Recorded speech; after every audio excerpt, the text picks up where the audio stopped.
back to the Legacy Wealth Coach channel, where we teach sophisticated investors how to control your capital while building predictable monthly passive income. I'm your IBC Dibs coach, Mike, joined again by Pei here, my queen of passive income stacking. How are you, Pei? Well, thank you. It's been a minute, that's for sure. Yeah, we took a little break, and just as life happens, of course, not exactly planned. Nope, definitely not planned. But I did have to step away to handle some things on the business side. So that's why we took a little break from filming more content. But now we're Yes, back. yes, like actual work, right? Not just sitting here talking about money. Right. As it turns out, content doesn't run on its own or it doesn't run a business. Right. But honestly, I think, this could have been, actually a good thing.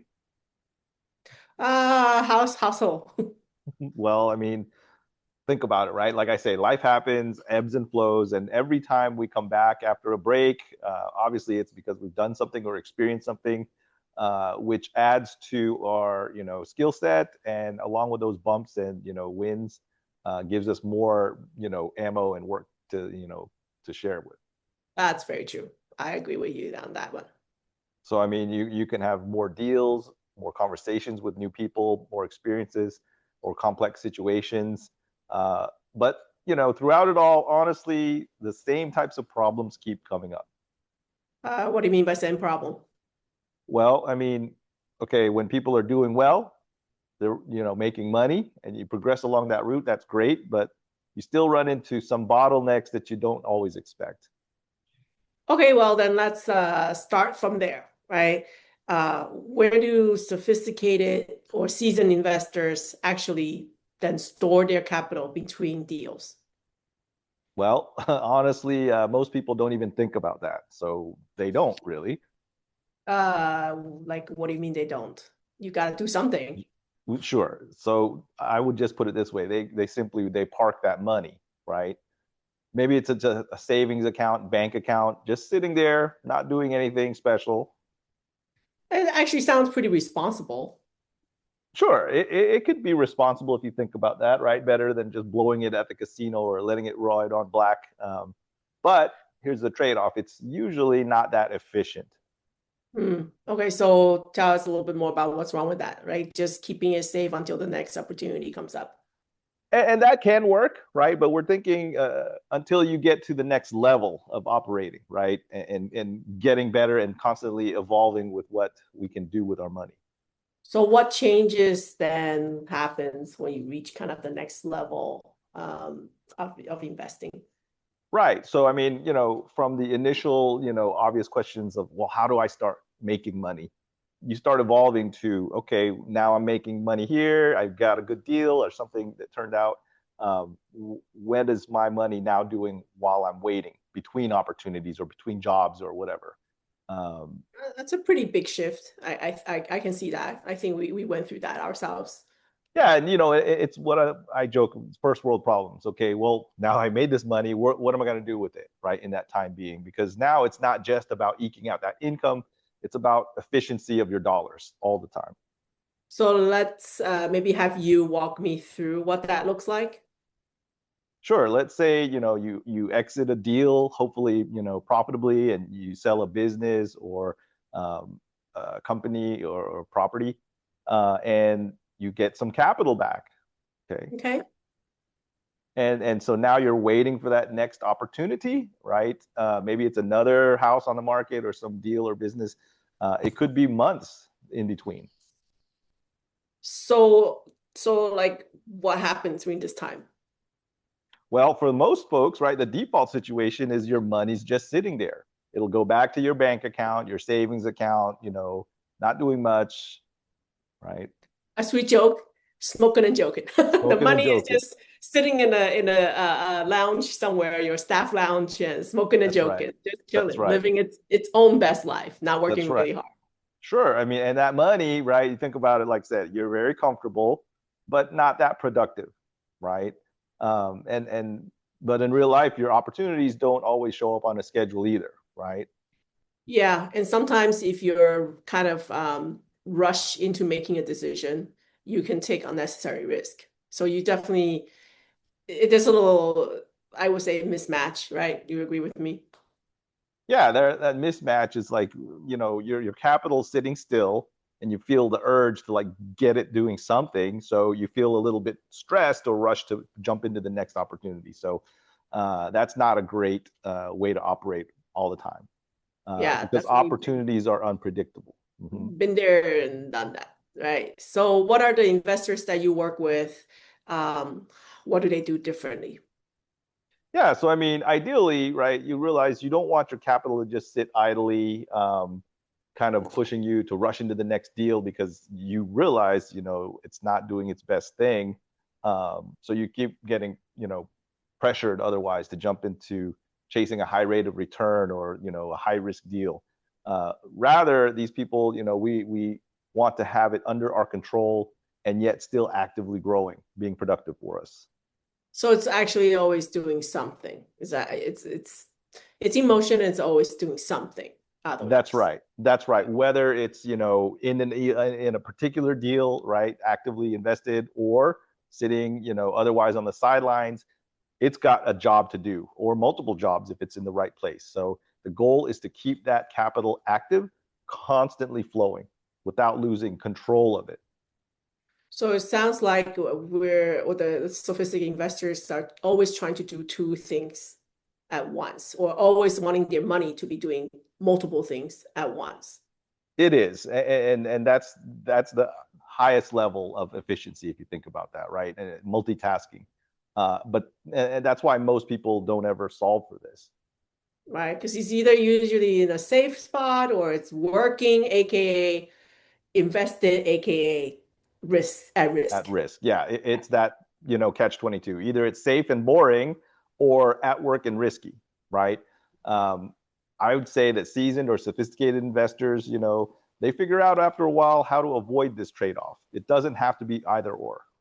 So how do they exactly do that? Yeah. So, one way is that they stop thinking about, accounts that they can put it into, right? A savings account earns 2%. This high yield savings or say a CD offers another, extra 2% or whatever. Start thinking in terms of systems. And that's a very different type of thing. So what's the difference then between account versus systems? Sure. I would say that an account is just a place where money sits that you decide, okay, this bank account or this higher yield savings or this CD, your money's sitting regardless of where that account is. And it's only doing one thing, it's earning on that money while it's there. The system, however, is different because that is changing the context where you're thinking about how that money moves, right? Mm. And to this point, here goes my analogies, right? I think about a boat. We're traveling by boat. Our money is moving along in a boat from point A to point B, right? Point B being a point of greater wealth, obviously. And you have two types of boats. You've got one boat with a paddle, or paddles, right? And then you have a sailboat. Okay. An account would be something I think of like the canoe, where okay, you got this canoe and you can paddle it while you're awake and have the energy to get that to from point A to B. Takes active work. That money's got to be there doing that. Whereas the sailboat, okay, because you have a system, you have a sailboat, and you're in this Gulf Stream where there's a constant breeze going. You can decide to paddle, but even if you don't, that boat has that system of the sail. It's constantly moving. Maybe not as fast as you can paddle, with all your effort. But guess what? You can take a nap, you can go to sleep, and as long as your sail is up, your system's in place, that boat is moving. Maybe it's only moving at 2 or 3 knots per hour or whatever, right? But it's constantly moving, and that's the system's difference between that and an account. Hmm, Yeah, interesting. So it's about flow, not flow. not stagnant storage. Right, right. And that's the thing. The velocity of money that flows continues to grow. So you're not asking just, well, where do I put my money and let it set, until the next opportunity. You want to think about, well, what can I do with my money, right? And this could also, be a place, a different place that has systems in place where it's constantly growing and compounding. all the while remaining liquid and available to you. Funny tidbit, that was going to be your book title originally. I still remember helping you with the book title instead of dibs on your money. It was something about money has to flow to grow. So I Yeah, just wanted to share just that. like water, right? You don't want a stagnant puddle of water catching all these germs and cooties. Fresh water is always flowing. Same thing with our money, right? So how does that tie into the control piece? Sure. So again, you want to have control over this capital while it's being productive. That way you can access it when you need it. It's ready and available. And all the while, okay, hopefully it's doing something else for you, growing. So, like, would you say then the most people then give that up without even knowing that they're giving that up by putting it into certain Yeah. accounts? Even the bread and butter savings account at the local bank and institution. I mean, you essentially pick your cash, give it to the teller, they put it into the ledger, their account, okay? Now they get to use it. They're controlling all these deposits from, millions of customers and making much more money on it, right? You essentially now don't have that money. You have a little bank account that says, oh, I have this much money in it, but they have that money working for them, right? So for the time being, you park it there, right? And it's not doing anything for you other than what the pittance that they pay. So And it's funny that it actually slows you down because what the banks do is they want you to make deposits with them. And then when you need money, you have to apply for a loan and qualify for the money that you have deposited in there. So it's crazy. again, the banking system is, like Nelson said, the most important business that you're in, whether you know it or not. The W-2 job is, secondary to that. And if you solve for the banking, everything else will be better for you. Yeah. So why doesn't everyone just do this? How come? Yes, this, right? Well, I mean, simply put, it's not mainstream. It's not taught in schools. I've got a couple of graduate degrees in law and business, and they don't teach us this, right? Plus, it has to be structured, carefully, right? It's not just picking this account that you can read off of Kiplinger's and say, "Hey, this is the Vanguard. I want that one," or the, Morning Star or whatever. This is literally having a system that takes time and a lot of education to build up. But once you do, it is powerful. So what happened then if it's not? Well, then you end up back with the, square one, that conundrum. You're stuck in the middle.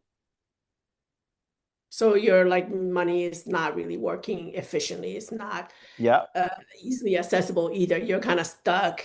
You're Yep. losing on both sides Well, essentially. yeah, it's the yeah, you could say lose-lose situation, but I mean it's idle, not doing much, and it's not under your immediate control necessarily. So this kind of really only matters if you are actively deploying capital, like what we teach in DIPS or income stacking. Would you agree? I mean, it matters all the time, but definitely will come into more focus and become more acute when you are, actually doing dibs and income stacking. Um, so yeah.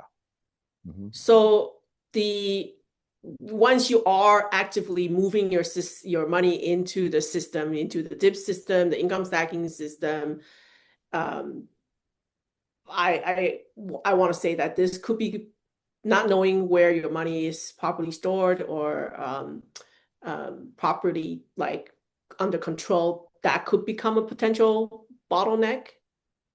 Sure, sure. Anytime you have, inefficiencies in the system, it's not doing what it could be otherwise doing. Yeah. And if it's a matter of having that money, whether it's actively moving, in a stack or sitting there ready to go for the next one, you want to have both places to be in the safest, most efficient environment for, your overall system and capital to be growing. So the real question isn't just, oh my God, where do I invest? Where do I put my money? It's a lot more nuance to that, right? Yeah, eventually, if you really want to, be at the top of your game, you want to consider again, not just which account to put it in to park, but what is this system that I'm setting up? And it takes time, but once you have it set up, way more powerful. And it's also like, what is it doing while you're waiting, right? Yeah, That exactly. even though it's small bits of time, sometimes um, every bit of inefficiency starts to compound. That's right. And that's the thing. It's like it takes off the pressure. It really does, in the sense where between those opportunities, if you rest assured knowing your money's being constructive and productive, otherwise you won't feel that rush and pressure to chase that next high return or shiny object. And So sometimes that'll save your butt. yeah. So I'm actually curious for people who are actually watching this episode, have you run into this, and where do you get your capitals sitting, right? Just curious, like, and if you're just kind of waiting for deals and whatnot, if you have experienced this, maybe drop a comment in the comment section so that we Yes, can all please do. know each other. Yeah.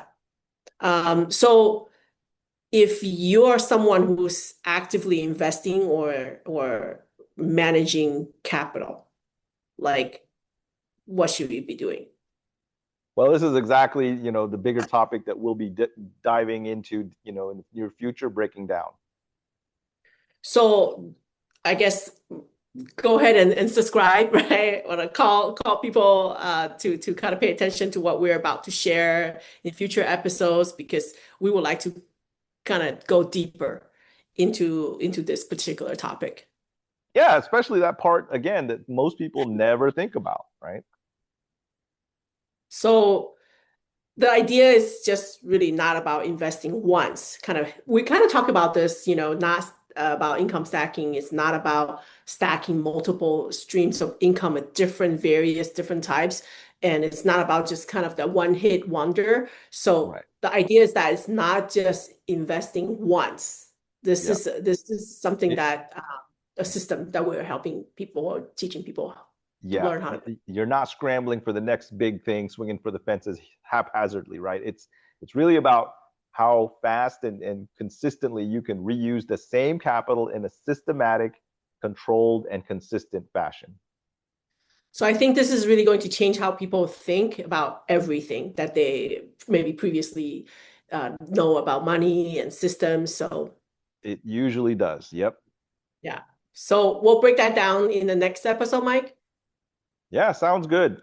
Well, we hope we've enjoyed today's conversation around this topic. We'll continue to dive deeper into these topics and share our knowledge and experience in future episodes.